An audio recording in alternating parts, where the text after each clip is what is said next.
Hello, friends. A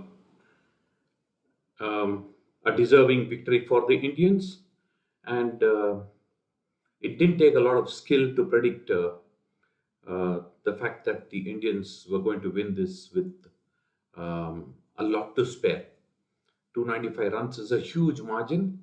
It is twice the number of runs that the whole Indian team made in the first innings, and it is a clear number of runs more than the two teams made in their first innings put together. So, as expected, the Indians have won 1-0 going into Adelaide, and wonderful signs for the Indians. Harshit Rana first hustling Alex Carey and then taking a wicket with a slower ball once he knew he had pushed him back. Alex Carey played it literally from his crease, and great thinking and Washi getting a couple of wickets. One of them, the second wicket of Stark, with a fantastic catch by Jurel, and so everything falling in place for the Indians. Lot to celebrate.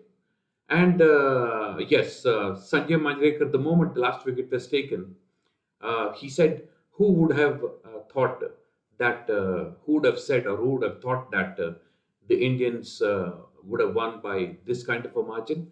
I said it even after the first innings was done and the end of the first day's play. Even in fact, immediately after the Indians folded for 150, that this team is going to fight back. Indeed, I would not have envisaged the Indians fighting back this way, but fight back they did, and they absolutely muscled themselves on the Australians. And good tidings for the Indians. The first test done in the WTC cycle for the chance to get to the finals. The Indians would have drawn level with the Aussies by now. I don't have an exact idea of. There wasn't much to choose between these two teams as far as the points table at this point of time in the WTC cycle is concerned. But clearly, the Indians have an edge going into the rest of the series, and particularly the next test. A word of caution for the Indians. I think we have seen enough of the Indians to know that they cannot sit back on their laurels at this point of time. The Indian team does slip up once in a series. Hopefully, it is early in the series rather than later in the series. And hopefully, it is not in the Adelaide test with Rohit Sharma coming back.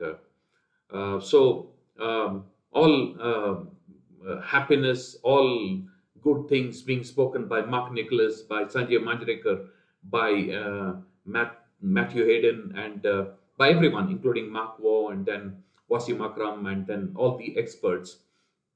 So very happy with the result. I did expect this result, not this kind of a result, but this result I did expect. So happy that a good number of predictions that I made when this test match started, even after the collapse, did come through. And I'm looking forward to the rest of the series. I'll end this video by requesting for comments and responses to what I said and the comments that I made. And I hope you enjoyed whatever I spoke about this test match, regarding this test match, and related to this test match. The next video, immediately following this, will be about what should be the team for the next test, who should come in, who should remain in the team, and what should be the changes and what should be the changes that should be made and should not be made to this Indian team for the next test and the rest of the series. Cheers, everyone.